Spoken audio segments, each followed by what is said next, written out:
The chandeliers didn't care. 300 crystal drops.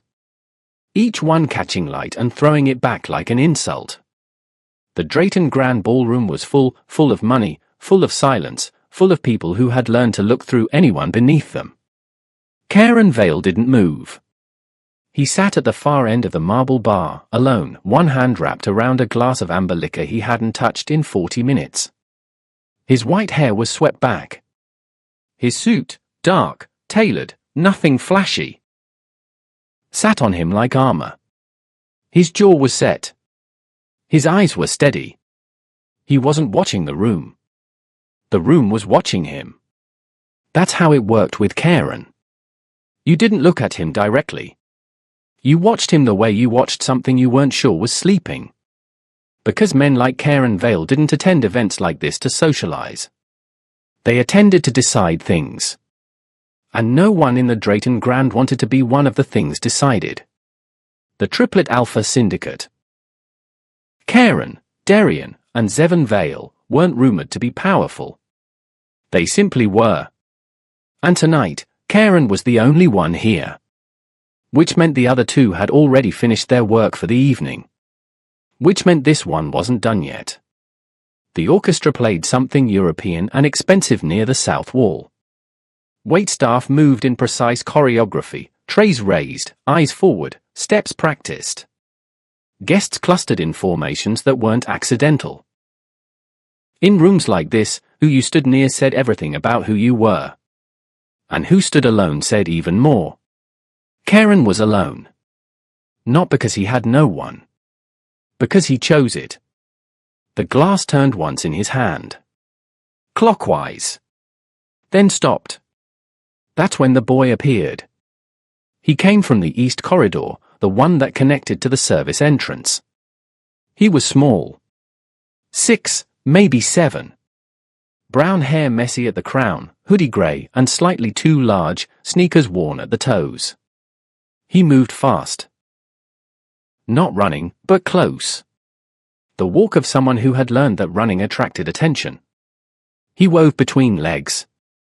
Between gowns. Between conversations that mattered to no one like him. He was heading somewhere specific. He was heading toward Karen. The boy stopped 2 feet away. Looked up. His chest was rising and falling fast. His eyes, wide, dark, too old for his face, went from the glass in Karen's hand to the gold cross at his collar to finally, carefully, his face. Then the boy leaned forward. Rose up on the balls of his feet. Cupped both small hands around his own mouth. And whispered, barely sound, just warm breath and urgency, directly into the space beside Karen's ear. Please, just pretend you're our dad. Just for tonight. The glass stopped turning. Karen didn't move. Didn't flinch. Didn't pull back. He sat exactly where he was, one elbow on the marble bar, expression unchanged. But his eyes, those flat, unreadable eyes, shifted. Just slightly. Just enough. The boy stepped back. And that's when Karen saw him. The Omega. He stood 8 feet back, near the column at the edge of the main floor. He wasn't looking at Karen. He wasn't looking at the boy. He was looking at the floor, a specific spot of polished marble just past his shoes, with the focused stillness of someone counting down to something bad. His name was Lee Min-suk. Though Karen didn't know that yet. What he knew was what his eyes told him in the first 4 seconds. Slight frame beneath a hoodie that matched the boy's. Hands at his sides, fingers straight, not relaxed, controlled. Shoulders drawn inward. Jaw tight.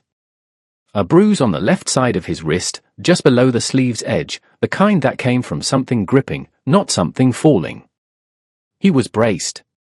The way you brace when you already know what's coming. And it came. Oh look, another stray managed to sneak in. The voice came from a cluster of 3. 2 men, 1 woman. All in formal wear. All holding drinks. All smiling the way people smile when they've decided something beneath them has just become entertaining. The taller man tilted his glass toward the Omega. Mute one, isn't he? Heard about this one. Showed up at the Hargrove benefit last spring trying the same thing. Charity case. Laughter. Not loud. Controlled. The kind of laughter that was designed to be heard without appearing cruel. It was worse. The Omega didn't look up. The boy's jaw tightened. That's embarrassing, the woman said, voice cool. Bringing a child into this. Using him like a prop. The boy's hands curled at his sides. And Karen watched. He watched the Omega's breathing, slow, deliberate, the kind of breathing that had been practiced into muscle memory because panic was a luxury that got people hurt. He watched the boy's eyes go from Karen to his father and back again, making calculations a child that age shouldn't have to make. He watched the crowd that had gathered, not gathered exactly, shifted. Bodies turning incrementally. Conversations pausing in that particular way that meant everyone was listening while pretending they weren't. What makes cruelty dangerous isn't the insult. It's the audience that allows it. The taller man took a step forward. The Omega took one step back. And the boy, this small, worn down, too alert boy, turned back to Karen. His voice, when it came again, was barely there. They're going to separate us again. Hi viewers, have you ever been in a room full of people and felt completely invisible, like no one would speak up even if something wrong was happening right in front of them? The words hit differently from a child. Again. That word carried weight. History. A pattern that had repeated enough times that a 6-year-old could predict it. Karen's gaze moved from the boy to the Omega. Minsak had finally looked up, not at the crowd, not at the men mocking him. He was looking at Karen now. Just for a second. One brief, involuntary second of eye contact before he dropped his gaze back to the floor. But it was enough. In that second, Karen didn't see fear. He saw something much more complicated. The glass in his hand lowered. Set down on the marble. Gently. The sound was small, a soft click of glass on stone, but in the bubble of silence that had formed around this moment, a few nearby heads turned. Karen didn't move yet. He looked at the boy one last time. Something in his expression shifted, not warmth exactly, not softness. More like the moment a decision gets made. The kind that doesn't get unmade. And across the floor, behind the column, the Omega's breath caught. Because Karen wasn't looking at the crowd anymore. He wasn't looking at the guards who had begun moving toward them from the east entrance. He was looking only at the boy. And the boy, against every instinct survival had built into him, looked back without fear. The guards moved like they had done this before. Because they had. Private events at the Drayton Grand had protocols for exactly this kind of situation: unauthorized guests, unwanted presences, social disruptions. The protocol was simple. Locate. Approach. Remove. And the whole thing was designed to feel quiet, so the rest of the room could keep pretending it hadn't seen a thing. Two of them peeled away from their posts near the south entrance. Both tall. Both wide at the shoulder. Both moving with the particular confidence of men who had never once been told no by someone who couldn't afford to. Lee Minsak saw them coming. Of course he did. He had been watching exits since the moment they walked in. That was the thing about Minsak. The thing no one in this ballroom could see because they weren't looking closely enough, or because they had already decided he wasn't worth looking at closely. He was not panicking. He was calculating. There was a difference, even if from the outside, both looked the same: stillness, downcast eyes, controlled breath. But panic was reactive. What Minsak was doing was something else. He was reading the room. Timing the guard's pace. 16 seconds to reach him from the south entrance, give or take. Mapping the nearest service corridor, 9 feet to his left, partially blocked by a catering cart. Measuring the distance between himself and his son, 8 feet, too far to grab Jay quickly if this moved fast. His son, Jae Min-suk, 6 years old, currently standing 2 feet away from the most dangerous-looking man in the room, watching him with eyes that held zero fear. That was the part that tightened Min-suk's chest. Not the guards. Not the humiliation. Not the laughter still drifting from the cluster of guests who had made them into tonight's entertainment. Jay. Because Jay didn't flinch the way he should. Jay had learned, from watching his father, from years of being moved around and handled and talked about like he wasn't present, to go very still when things got bad. But right now, Jay wasn't still. Jay was hopeful. And hope, in their world, was the most dangerous thing a person could carry. Min-suk's fingers moved at his side, barely. A small motion. 2 fingers extending, then curling back. Their code. Come back to me. But Jay didn't turn around. Min-suk exhaled through his nose. The cluster of guests had grown. Not loudly, this wasn't a scene anyone wanted to be visibly associated with. But bodies had drifted closer. A woman in a wine-red gown angled herself sideways, pretending to examine the floral arrangement while keeping them in her peripheral. A man with silver cufflinks leaned toward his companion and said something low that made her laugh. The laughter was light. That was the worst part. It wasn't even malice. Not really.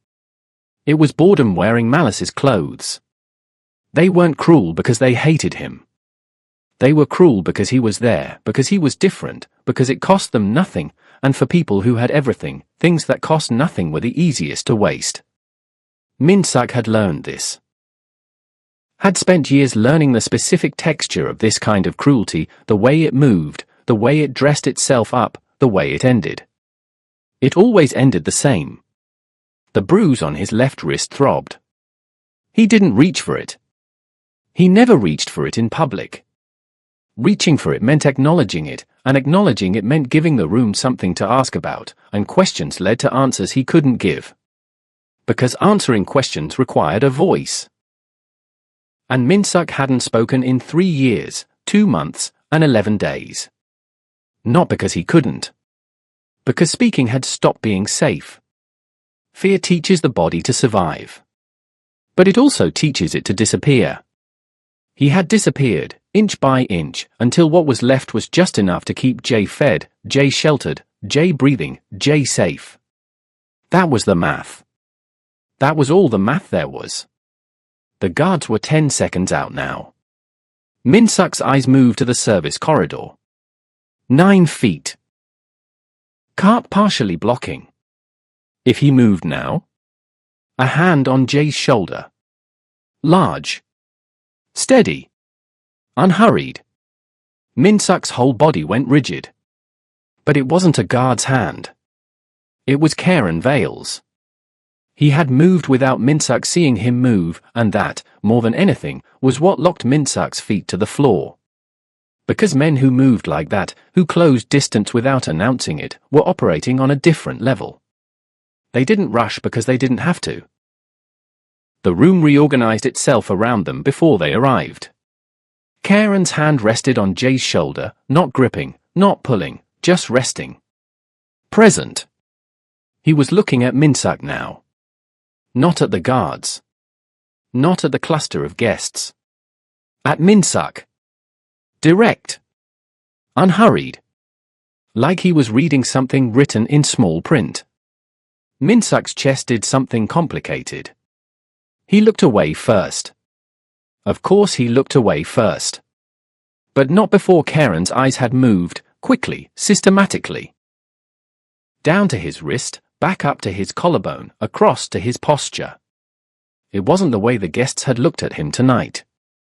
Their looks were flattened, dismissive, the kind you gave to objects. This was different. This was the way someone looked when they were building information.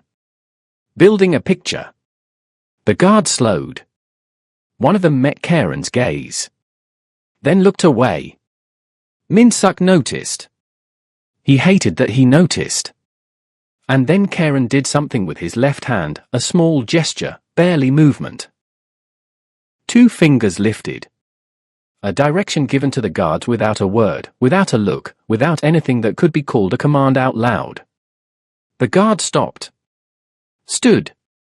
Waited. Minsuk's breath came out in one slow, controlled exhale. He stared at the floor. The laughter from the cluster had stopped. The woman in wine red had turned fully away. And Karen stood beside Jay, this man who had no reason to be here, no reason to care, no reason to do anything other than finish his drink in peace. And said nothing. He just stood there. Like a wall. Like a verdict. Like something Minsuk didn't have a word for yet. And then, slowly, Karen's fingers moved again. A different gesture this time. Not at the guards. Not at the crowd. At Minsuk. It was small. A direction. Follow. And somewhere behind Minsuk's ribs, something tight and old and exhausted asked a question it had no business asking. What if? He stood. That was the first thing. Not a lean forward, not a shift of weight. Karen Vale stood from the bar stool in a single unhurried motion, and it was like watching a building decide to move. Not fast. Not dramatic. Just complete. The kind of rising that came from a body that had never once questioned whether the space it occupied was its right. The amber glass stayed on the marble. He didn't take it with him. He walked. And the room. The Drayton Grand Ballroom with its crystal chandeliers and practiced silence and 300 guests who all knew exactly where they stood in relation to each other, parted. Not visibly. Not all at once. But it parted. People shifted weight. Conversations redirected. A man in a charcoal tuxedo stepped 2 inches to the left without looking down to check where he was stepping. A woman with her back to the room turned, saw Karen's trajectory, and chose a slightly different direction toward the bar. Nobody acknowledged it. That was the most telling thing of all. Karen reached Jay in 11 steps. He slowed the last 3. His eyes had been on the boy since he stood, not the guards, who were still holding their position near the south entrance, not the cluster of guests who had gone quiet. Just Jay. The boy who had walked across this entire ballroom alone, navigated between bodies twice his size, and whispered a desperate ask into the ear of a man he had never met. That kind of courage had a specific gravity. Karen had learned to recognize it. He crouched. Not all the way down, not the way adults crouched when they were performing gentleness for an audience. One knee dropped, one stayed up. He brought himself to eye level without collapsing the space between them. Jay stared at him. Didn't back up. You've been looking for me, Karen said. His voice was low. Quiet. Not soft. Karen Vale's voice was never soft, but calibrated. The kind of quiet that came from someone who had learned that real power didn't need volume. Jay blinked. His mouth opened slightly. This wasn't what he'd expected. Children who had spent time learning to be afraid were good at reading threats. Jay had clearly developed this skill early and developed it well. But Karen wasn't reading as a threat. He was reading as something Jay hadn't built a category for yet. Yeah, Jay said. Barely a word. Yeah, I asked you to. I know what you asked, Karen said. Jay's chin came up. Karen looked at him for one more second, studying something in the boy's face, some measurement he was taking, and then stood. Turned. And faced the room. He didn't make a show of it. Didn't look around like he was inviting witnesses. He simply straightened, placed one hand on Jay's shoulder. Steady, present, unmistakably deliberate, and let the room register what it was seeing. An alpha. Claiming a child. In the most understated, unquestionable way possible. The shock moved like a current. The cluster of guests, the ones who had been laughing, went still first. The taller man's glass lowered 2 inches. The woman in the wine-red gown turned back around, her expression rearranging itself from amusement to something more careful. One of the guards took a slow step backward. And Lee Min-suk, 8 feet away, shoulders braced, eyes on the floor, stopped breathing. Karen didn't announce anything. He didn't address the guests or the guards or the ambient judgment that had been forming around Min-suk and Jae since they walked in. He simply existed in the space between them and the room, and let what he was do the rest. Then he turned his head, just slightly, toward Min-suk.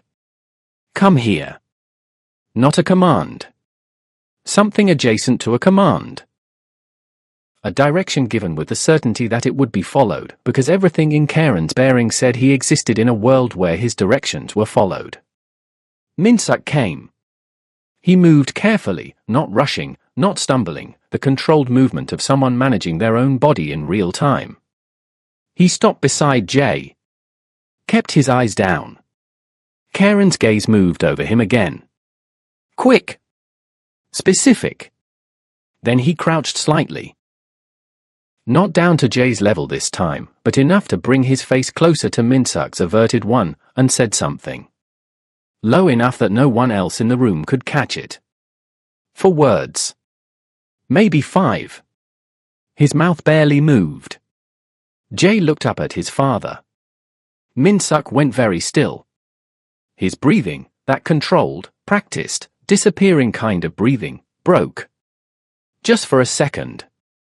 Just long enough for something to pass across his face that wasn't fear, wasn't relief, wasn't shock. It was recognition. The kind that didn't make sense yet.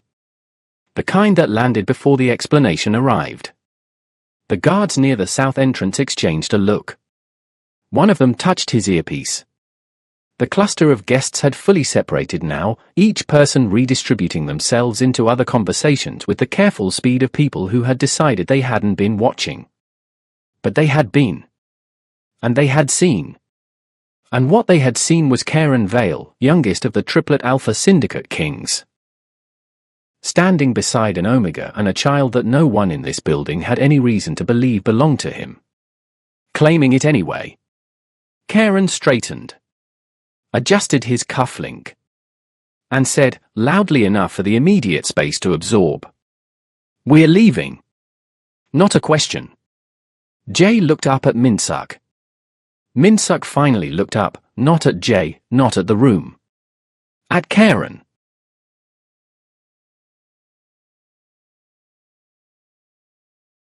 His eyes were wide. Complicated. The recognition still there, still unresolved, layered now over something shakier. He didn't move toward the exit. He didn't back away. He stood there in the particular suspended state of someone standing at the edge of a decision they hadn't made yet, waiting to see if the ground was real before they stepped on it. And Karen waited. 2 seconds. 3. He didn't push. He didn't fill the silence. He just waited. With the patience of a man who had never once needed to convince someone twice. Jae reached up. His small hand found the edge of Min-suk's sleeve. Tugged once. And Min-suk moved. For minutes.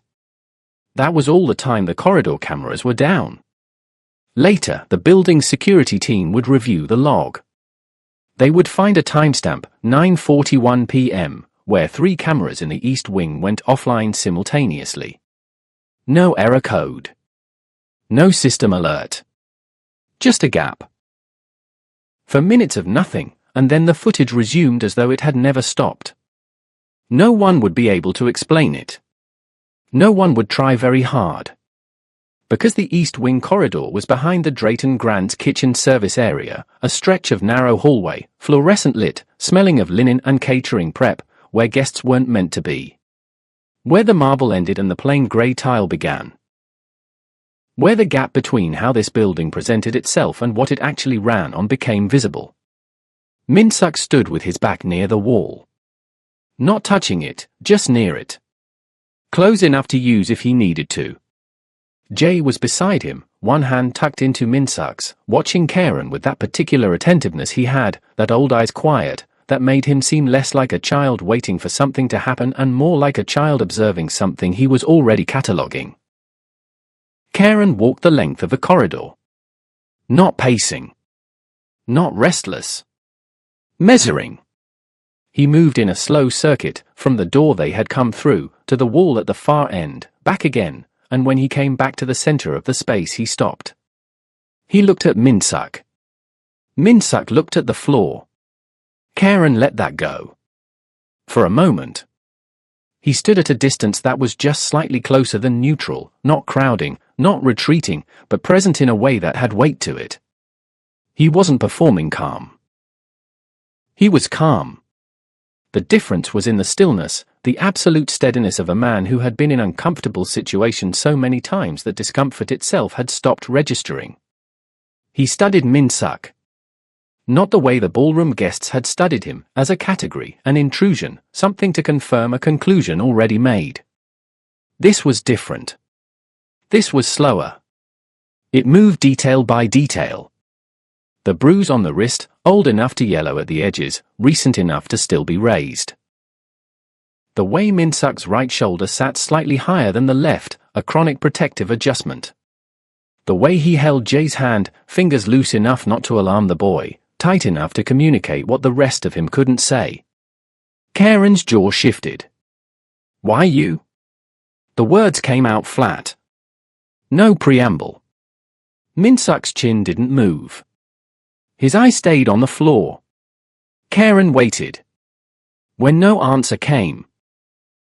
And no answer was ever going to come, because Min-suk didn't answer, hadn't answered in years, had built the whole architecture of his survival around not answering. Karen did something the corridor didn't expect. He didn't ask again. He didn't press forward. Didn't close the distance aggressively or try a different tactic or escalate. He simply accepted the silence. Absorbed it. And then he moved to the left side of the corridor where a folding chair sat against the wall. A leftover from some staff break, abandoned there, and he turned it around and sat down.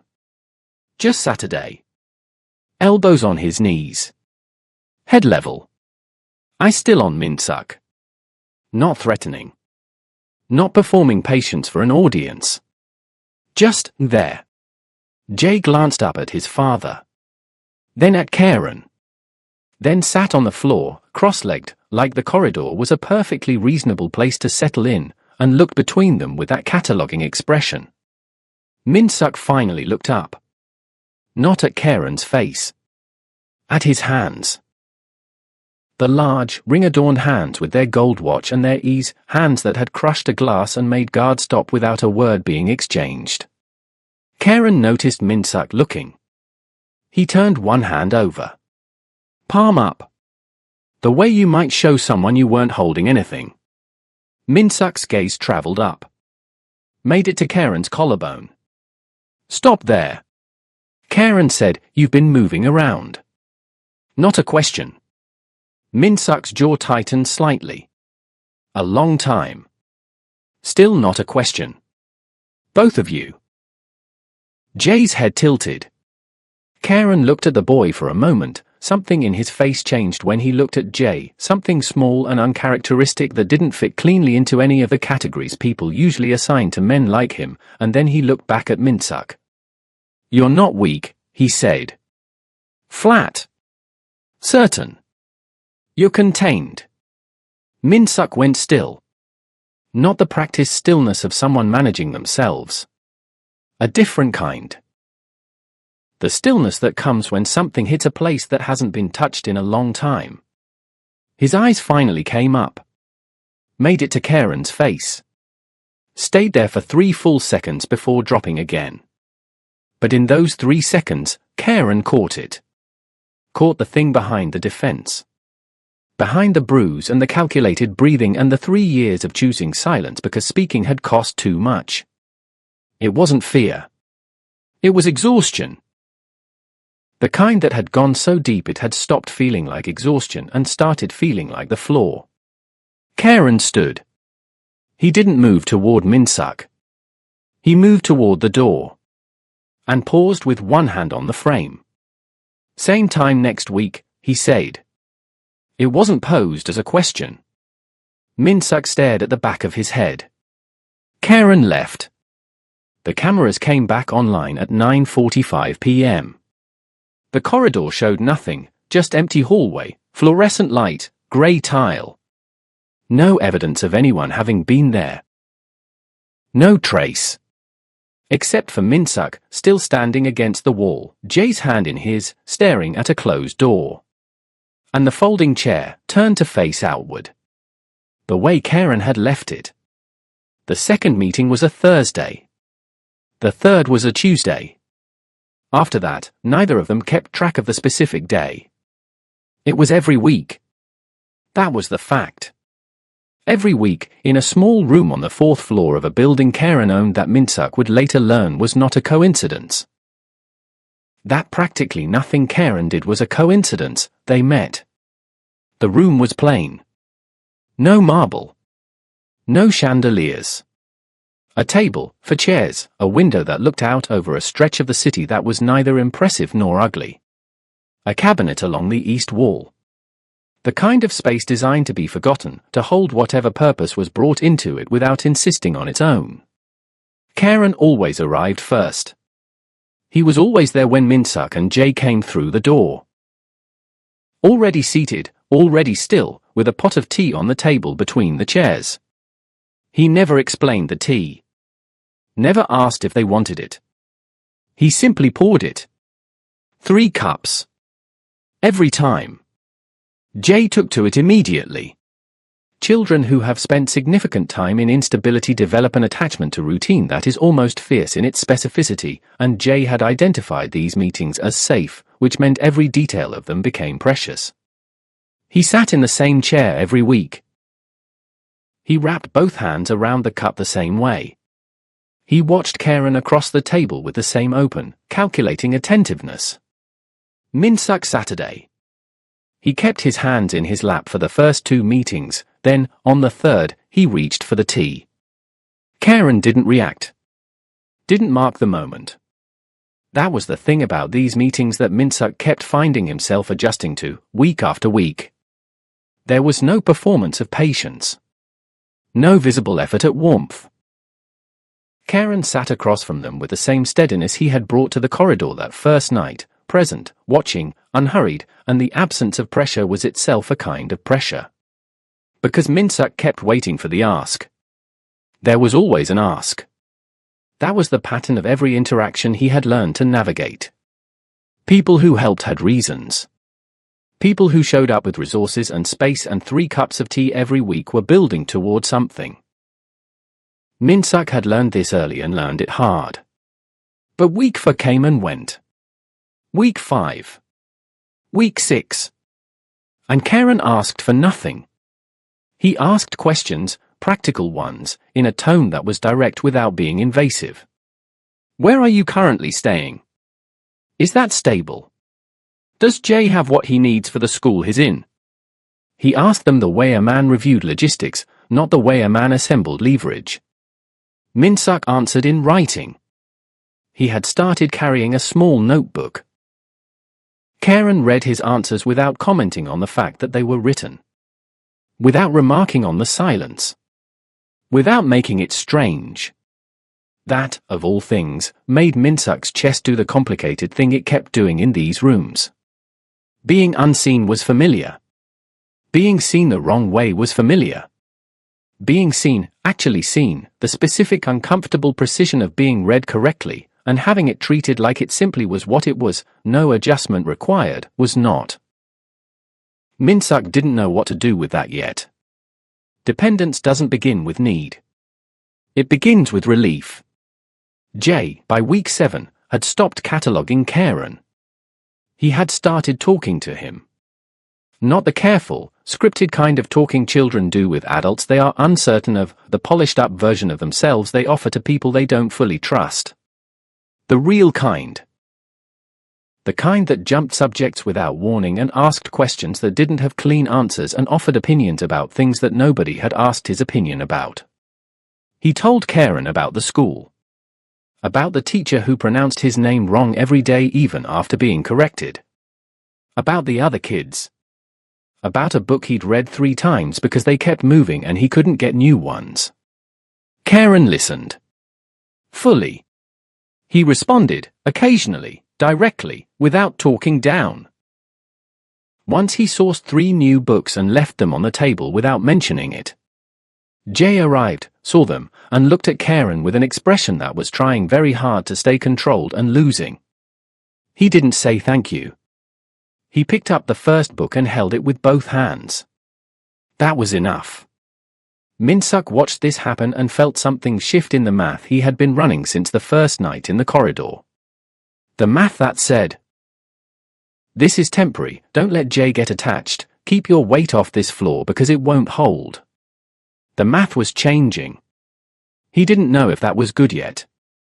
He wasn't ready to decide. On the 8th meeting, a Thursday again, the city outside the window grey and wet, Karen arrived with a different tea. Darker. Warmer. The kind that moved slower in the cup. He poured without asking. Jay reached for his immediately. Min-suk reached for his. And found that Karen had already shifted the cup to the left, anticipating the angle. The small, specific adjustment that could only have come from 8 weeks of watching. Min-suk's hand stopped on the cup. He looked up. Karen was looking at him. Steady. Unreadable. That particular quality of attention that had unsettled Min-suk from the first night and had not stopped unsettling him, only changed in character, from threat adjacent to something he still didn't have a clean word for. He looked away first. Again. As he always did. Jay drained half his cup in 2 swallows and then set it down with the decisiveness of a child who has made a choice and is already moving past it. "Dad," he said. Not to Min-suk. To Karen. It came out the way natural words come out, without friction, without pause, without any awareness that it was unusual. Just a word that had been organizing itself in the back of his mind and had finally found its moment to arrive. The room went quiet. Min-suk's breath stalled. Jay looked between them, at Karen, then at his father, then back at Karen, and for a split second his face showed the recognition of what he'd said. The waiting for correction. Karen looked at the boy. His expression didn't change. He didn't tense. Didn't sit back. Didn't reach for a clarification or a deflection or any of the dozen available responses that would have made the moment smaller. He simply held it. Let it exist in the room exactly as Jay had released it. Min-suk stared at the side of Karen's face. His notebook was in his pocket. He didn't reach for it. What he would have written, what was sitting right at the edge of everything he had carefully kept in place, he wasn't sure yet had a shape that words could hold. Outside, the rain moved across the window. Inside, the tea cooled in 3 cups. And Karen Vale said nothing. Did not correct the boy. Did not explain. Just poured a second cup. What does a child see that adults have already learned to stop seeing? Drop your answer in the comments. I want to know what you think Jay noticed first about Karen that his father didn't. He didn't come on Thursday. Min-suk sat in the chair he always sat in the room on the 4th floor, with 2 cups of tea going cold on the table. Jay was next to him. Both of them waiting. The window showed the same grey stretch of city. The cabinet along the east wall hadn't moved. The chair Karen always occupied was exactly where it always was, angled slightly toward the table, the way he always left it. Everything in the room was the same. Except him. Min-suk checked the door for times in the first 20 minutes. Not obviously. Just glances, the kind his body made before his mind caught up. By the 3rd glance, Jay had noticed. By the 4th, Jay had stopped talking. That was how Min-suk knew it was bad. Because Jay always talked in this room.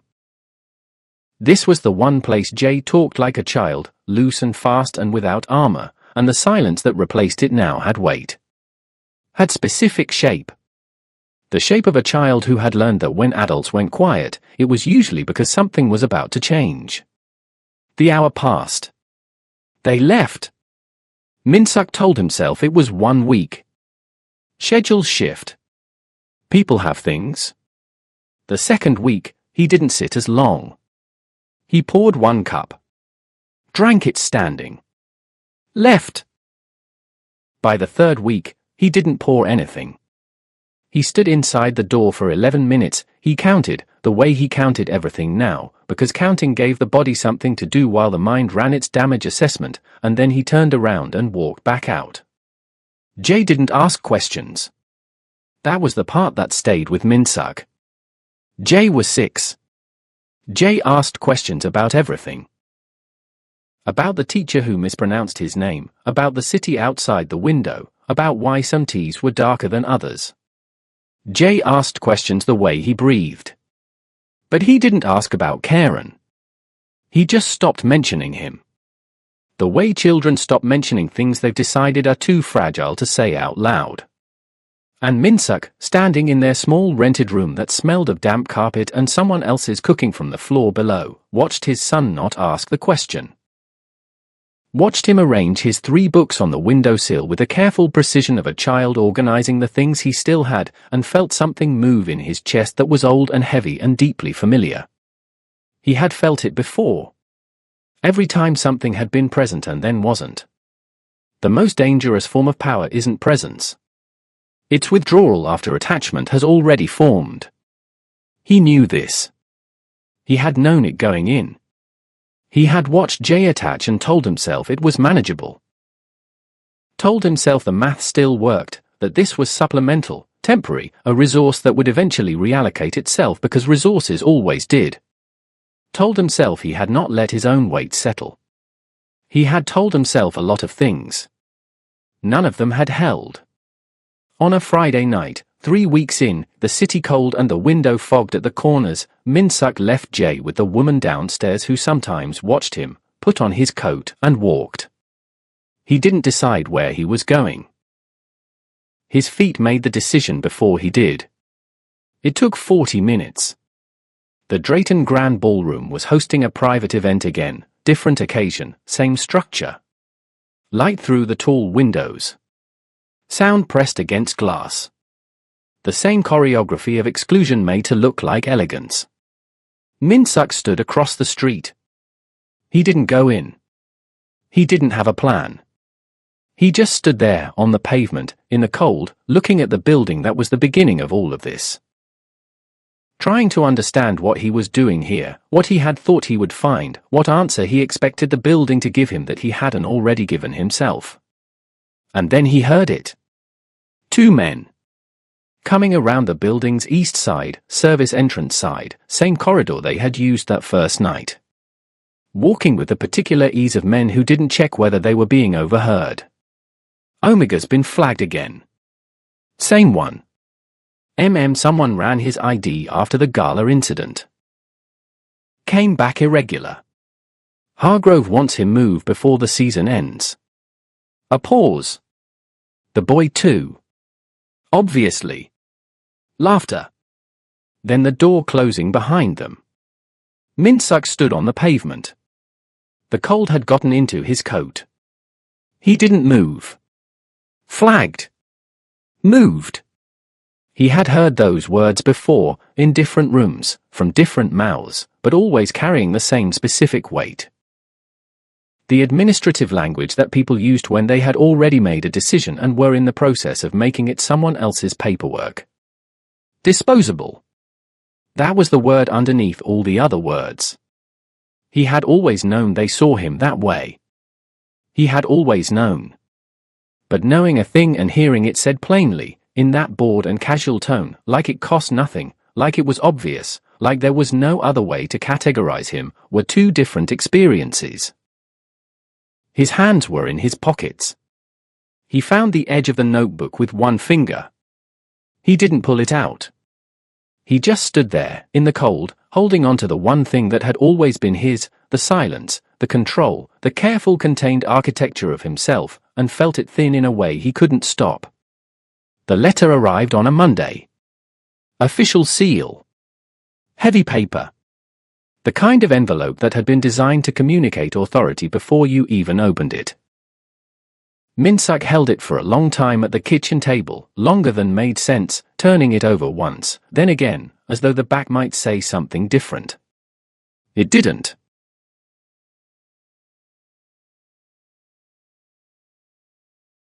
He opened it. Read it once. Set it down.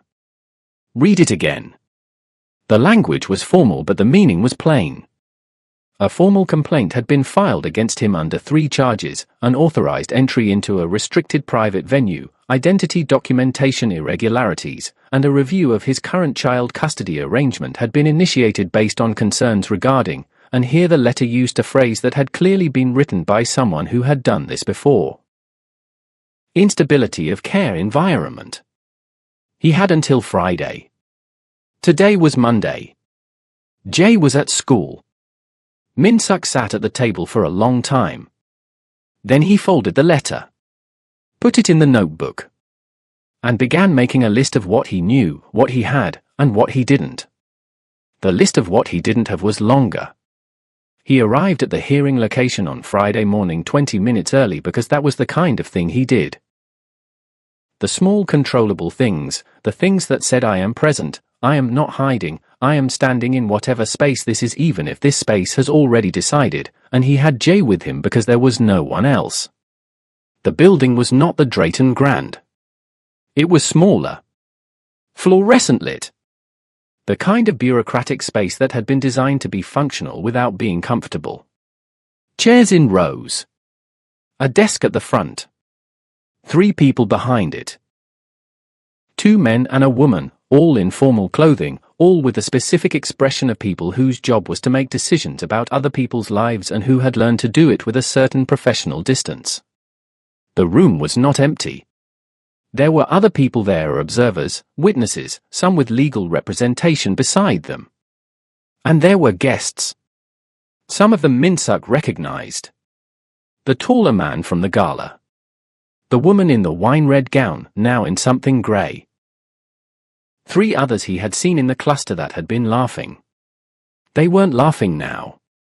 They had the composed, satisfied look of people who had filed paperwork and were waiting to see it processed. Min-suk found 2 chairs. He and Jay Saturday. Jay pressed close to his side. When injustice becomes routine, people stop questioning it. And then they start participating. The proceedings began. A woman at the front read the charges in a voice that was careful and practiced and emptied of feeling in a way that felt, somehow, worse than hostility. Hostility had heat. This was cold. This was the temperature of systems. Of forms. Of decisions made in the passive voice so that no single person had to own them. Unauthorized entry. Identity irregularities. Custody review. The crowd watched. Min-suk sat straight.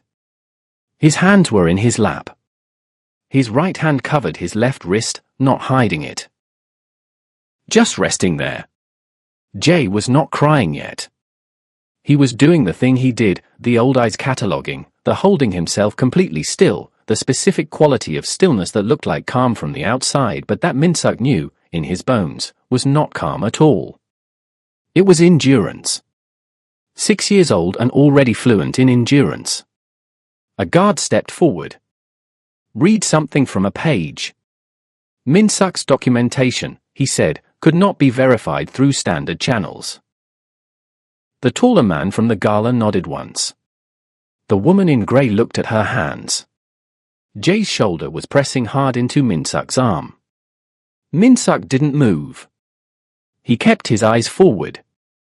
Kept his breathing controlled. Kept the wall up, the one that had taken years to build and that had never, not once, been fully breached, because breaching it cost things that couldn't be recovered. He heard someone say, a risk to the child's stability. He heard someone else say, a pattern of evasion. He heard, from somewhere in the room, barely a murmur but distinct, the voice of the taller man. I don't understand why this is taking this long.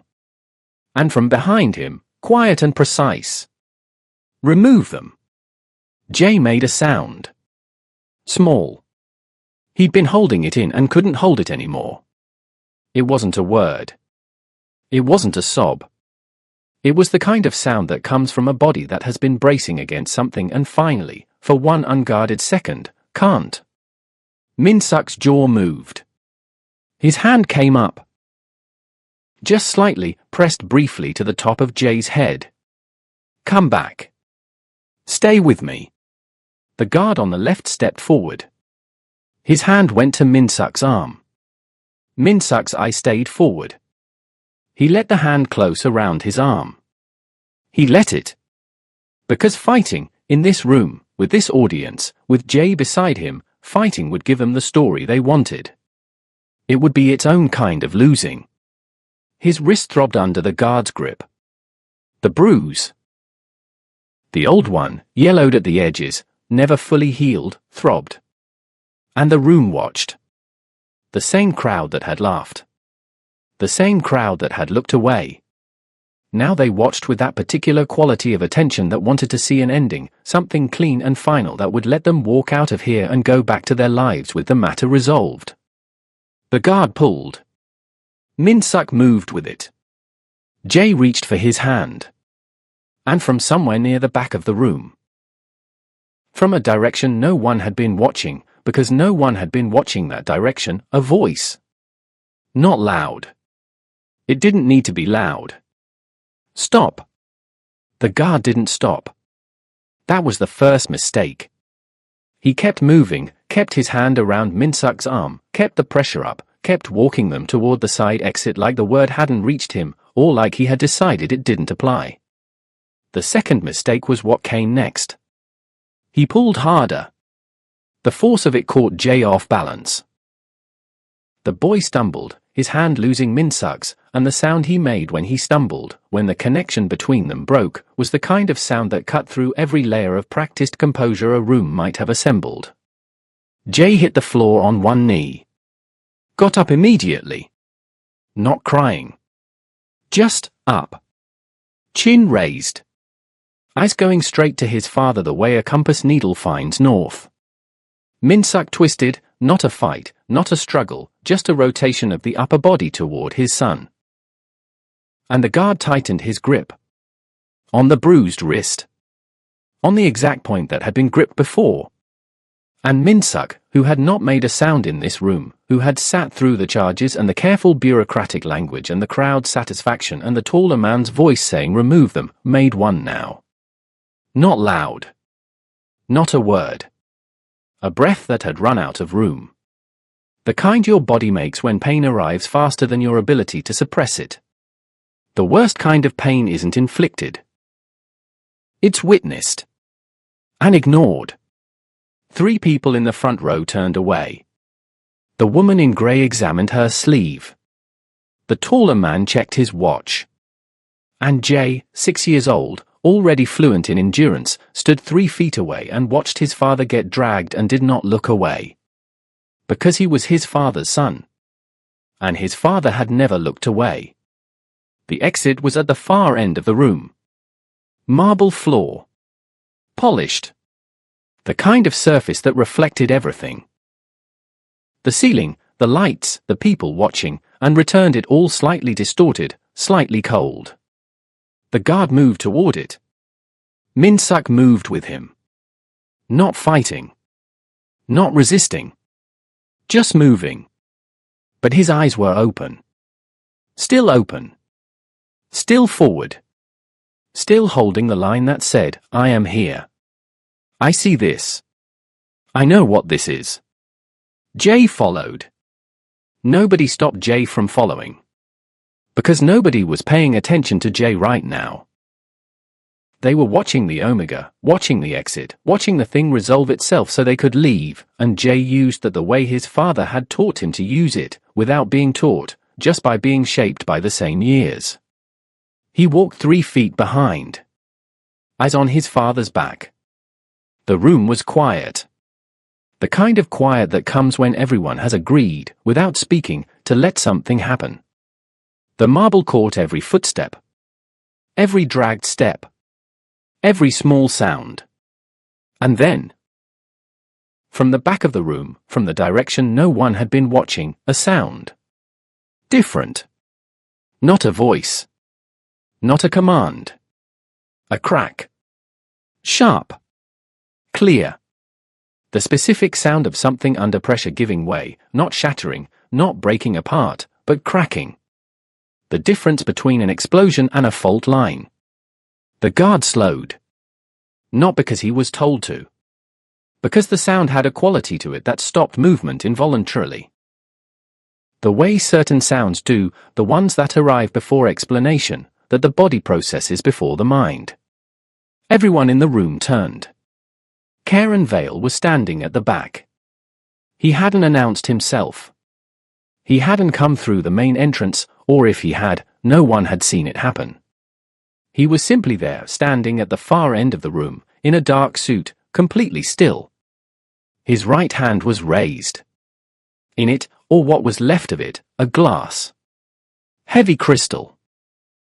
Cracked along the base where his grip had closed around it. Not thrown. Not dropped. Crushed. A thin line of dark liquid ran along the edge of his palm. He didn't look at it. Didn't move to wipe it. He stood there with a cracked glass in a bleeding hand and looked at the guard. Looked at him the way you look at something you have already decided on. And the guard felt it. The grip on Minsuk's arm went slack. Not released. Just slack. The involuntary loosening of a hand when the body realizes it is standing in the wrong place. Minsuk felt it. His eyes came up. Found Karen across the room. He had not expected this. He had not, in 3 weeks of silence and cold tea and Jay's careful rearrangement of his books, he had not let himself expect this. Karen began walking. No rush. No announcement. Just forward motion, steady and unhurried, with the cracked glass still in his hand and the blood still moving slowly across his palm. The crowd did what crowds always did around Karen Vale. It moved. Not quickly. Not dramatically. Just moved. Adjusted. Redistributed itself into new configurations, leaving a clear path from where he stood to where Minsuk and the guard and Jay were clustered near the exit. Jay looked up. His face did something that had no clean name. Not surprise. Not relief. Something older than both of those things. The guard's grip dropped. Fully this time. Minsuk's arm came free. He didn't move toward Karen. He moved toward Jay, one step, immediate, no pause, his hand finding the top of his son's head and staying there. Karen came to a stop. 6 feet away. He looked at the guard. The guard looked at his own hands. Then at the floor. Then, slowly, stepped aside. Karen's eyes moved to the 3 people at the desk. He didn't address them yet. He looked at Minsuk. At the wrist. At the specific point where the guard's grip had been. His jaw moved. Once. Then he looked back at the room, at the taller man, at the woman in grey, at the crowd that was very still and very quiet, and the expression on his face was not anger. Anger was too warm. This was something colder. Something that had taken time to reach this temperature. He held the cracked glass at his side. Let a drop fall. And said nothing yet. Release him. 2 words. He said them to the room, not to the guard specifically, because by then the guard had already stepped back, already removed his hands, already recalibrated everything about his posture in the way bodies do when they recognize they've been holding something they have no right to hold. But Karen said it anyway. For the record. For the room. 2 words that had the weight of everything that had been building for 3 weeks, 3 weeks of absence, 3 weeks of deliberate distance. Arriving now, here, at this temperature. The 3 people at the desk had stopped writing. The taller man from the gala had not moved since Karen walked in. The woman in grey was looking at her hands. Nobody spoke. Karen let the silence sit. He was good at that. He had always been good at that. At letting silence expand past the point of comfort, past the point where most people reached for something to fill it, and staying in it, completely still, until the room understood that the silence was intentional and that he was in no hurry for it to end. True power doesn't shout. It removes the need for resistance. He walked forward. Not toward the desk.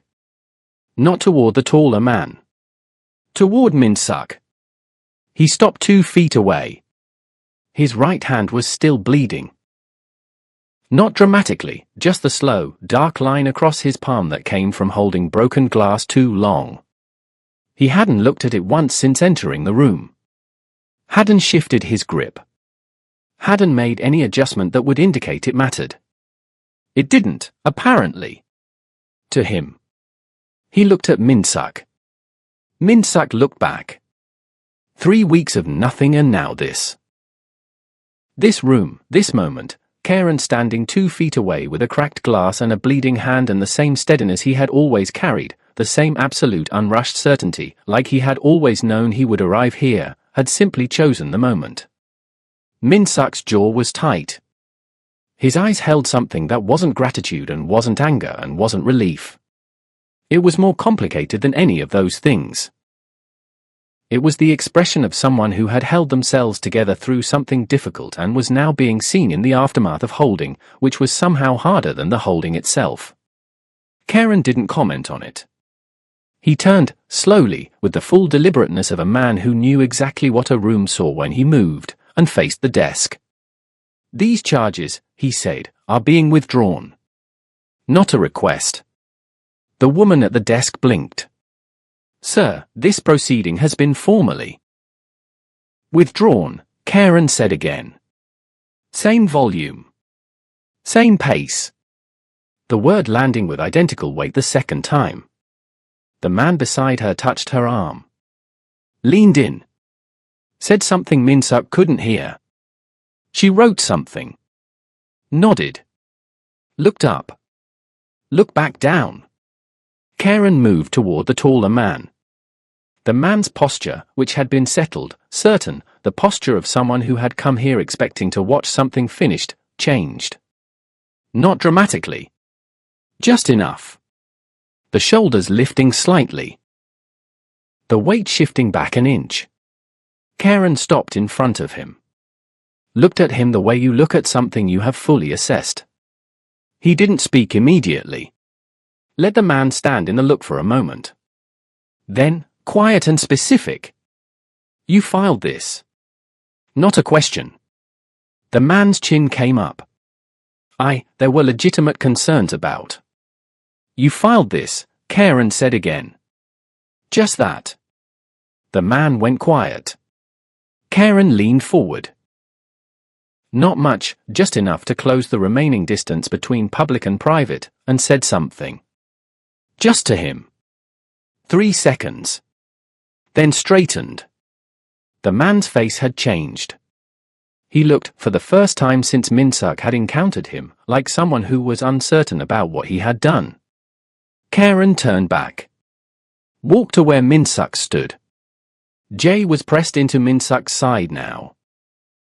Both arms wrapped around him, face turned against his coat, the endurance finally giving way into something smaller and warmer and more honest. Karen crouched. Level with Jay. He waited until the boy turned. "You okay?" he said. Jay looked at him. Long enough that it became its own kind of answer. Then he nodded. Once. Karen stood. He placed the cracked glass on the nearest surface, a credenza near the side wall, set it down without a sound, and then turned to face the room one final time. The crowd. The same crowd that had watched. The same faces that had organized themselves into configurations of performance, of concerned citizenship and formal process and legitimate concern, while a child hit a marble floor and a man was dragged by his bruised wrist and nobody, not once, reached out a hand. Karen looked at them. All of them. Took his time. And then he spoke. Not loudly. He never needed to be loud. You mistook silence for weakness. A pause. You mistook absence for mercy. The room was completely still. Even the fluorescent light seemed quieter. He looked toward the taller man one last time. I wasn't gone. And then, that line. The one that had been building since he walked in, since the cracked glass, since the 2 words that cleared the room. I was preparing war. Nobody moved. Nobody spoke. Jay's arms tightened around Min-suk's waist. And Karen. Without waiting for a response, without offering an explanation, without giving the room anything else to take, turned toward the exit. Then stopped. Looked back. At Min-suk. His expression hadn't changed, still flat, still certain, still that particular quality of attention that had unsettled Min-suk since the beginning and had never stopped being unsettling, only changed in what it was unsettling toward. But there was something in it now. Underneath the surface of it. Small. Barely visible. The equivalent of what Karen Vale allowed himself when he had made a decision he intended to keep. He waited. Min-suk looked at him. Looked at Jay. Looked at the cracked glass on the credenza, the blood still visible on the crystal, and then back at Karen. He reached into his coat pocket. Pulled out the notebook. Opened it. Wrote 4 words. Turned it around. Held it up. Karen read it. His jaw shifted. Not quite a reaction. Not quite nothing. He turned back toward the exit. And walked. And after 3 seconds, 3 seconds where the room held its breath and Jay looked up at his father and Min-suk stood with the notebook still open in his hand, they followed. The street outside was cold. Not the dramatic cold of storms or cinema. Just the ordinary cold of a city evening in the wrong season, the kind that finds the space between your collar and your jaw and settles there without permission. They walked 3 blocks before anyone stopped. Karen stopped first. At a corner. Nothing notable about it, just a cross street with a bench and a closed flower stand and a light that cycled from green to amber to red with the indifference of infrastructure. He turned. Min-suk and Jay came up behind him. Jay was holding Min-suk's hand. Both of them. Not the child being led grip, the other kind. The kind where both parties were holding equally. Karen looked at them. He looked at the notebook, which Min-suk was still carrying open. He didn't ask what the 4 words had been. He had read them. They both knew he had read them. In the room, when Min-suk had written them and turned the notebook around, Karen had read, "Where were you going?" And he had not answered. He answered now. "Nowhere," he said. Min-suk's eyes narrowed slightly. Karen met the look. "I wasn't gone," he said, "because I was done. I was gone because I needed the room to show me what it was going to do." Min-suk stared at him. The notebook came up. He wrote.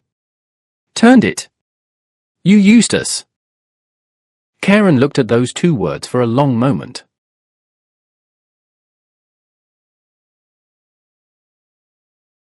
Did not immediately disagree. "Yes," he said. Pause. And I stayed. The light cycled. Red to green. Nobody crossed. Jay, between them, was looking at the closed flower stand with the particular focus of a child who has decided to let adults handle something and is giving them room to do it. His fingers were still in his father's. Still holding equally. Min-suk wrote again. "Turned it." That's not an explanation. Karen read it. Something shifted in his face. Small, controlled, the kind of movement that was significant precisely because he was the kind of man where any movement was significant. "No," he said. "It's not." He reached into his jacket. Pulled something out. Set it on the bench beside him, a card, dark background, nothing printed on it except a number. "The 4th floor," he said. "Thursday." Min-suk looked at the card. Looked at Karen. Karen looked back. And that was when Min-suk understood. fully, finally, in a way he hadn't let himself understand before, that this man was not going to offer a clean explanation. Was not going to frame this in a language that made it comfortable or certain or safe. Was not going to arrive with soft words and reassurance and all the packaging that people use to make power look like kindness. He was going to show up. That was it. That was the whole thing. Show up, stay present, act. And leave the understanding to build at whatever pace it was going to build, without pushing it, without performing it. It was the most complicated form of honesty Min-suk had ever been offered. And the most terrifying. He picked up the card. Held it. Karen placed his hand on Jay's head. Once. Brief. Like a period at the end of something. Then he looked up, past them, at the street, at something in the middle distance, and said, mostly to himself but not trying to keep it from them. You were never disposable. Min-suk went still. Those 4 words from the building across from the Drayton Grand, the overheard conversation, the 2 men coming around the east side, someone ran his ID, Hargrove wants him moved, came back. Karen knew. He had known. That was what the absence had been. Not withdrawal. Preparation. Pause on that. Because the room that had filed the charges, the taller man, the documentation irregularities, the formal seal and heavy paper. Those hadn't come from nowhere. They had come from something Karen had seen coming before Min-suk did. And Karen had stepped back, had created the space, the distance, the gap that had cost 3 weeks and too much, to let it arrive. To let the room show its hand. To show Min-suk. Because Min-suk needed to know what he was walking in. He needed to see it clearly, without Karen's presence blocking the view. The math changed again. Min-suk felt it changing. It was terrifying. He let it. Karen turned back. His eyes went to Min-suk's hand, the one holding the card, and then to his wrist. The wrist. That, he said, doesn't happen again. Not a promise. Not a comfort. A statement of fact. The kind that came from a man who had already decided and was informing you of the decision, not requesting your agreement. Min-suk looked at his own wrist. Then at Karen. He wrote. Turned it. 1 word. Okay. Karen read it. Nodded once. That was all. Then Jay, who had been very carefully studying the closed flower stand and giving the adults their room, looked up. He looked at Karen. At his father. At the card in his father's hand. And then, in the voice he used when he had been thinking something for a long time and had finally decided to say it. So, are you really staying this time? The street was quiet. The light cycled again. Karen looked at the boy. For a long moment he was completely still. That particular quality of stillness that Jay had stopped finding frightening around week 3 and had started finding solid, the way you find solid ground solid, not because it announces itself but because it holds. And then Karen Vale, who did not offer explanations or performances or reassurances, who showed up and stayed and let the rest build at its own pace.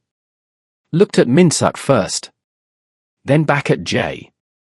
And said, Ask me again next Thursday. Jay blinked. Looked at his father. Min-suk was looking at the card in his hand. His thumb moved, just slightly, across the edge of it. Holding it like something he was deciding not to put down. And in the cold ordinary air of that street corner, with the light green and nobody crossing and a city continuing on around them the way cities always do, completely indifferent to the things that change inside of people. Something settled. Not loudly. Not completely. But it settled. And Jay, who was 6 years old and already fluent in endurance and had learned to hold every good thing loosely so it couldn't leave a mark when it left, slipped his free hand into Karen's. Didn't ask permission. Didn't wait. Just held.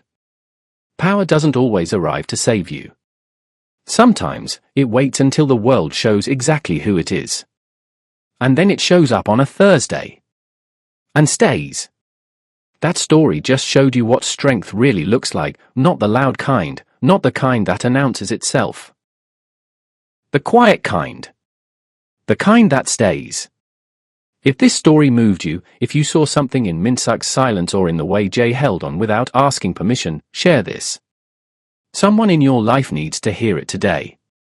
And if you want to be here when the next story drops, subscribe and turn on notifications. Every story on this channel is built for people who believe that the right person showing up at the right moment can change everything. Don't miss what's coming next. Drop a comment and tell me, what moment in this story hit you hardest? Was it the marble floor? The 4 words in the notebook? Or the moment Jay reached for his hand without waiting? Tell me. Your words might be exactly what someone else needs to read.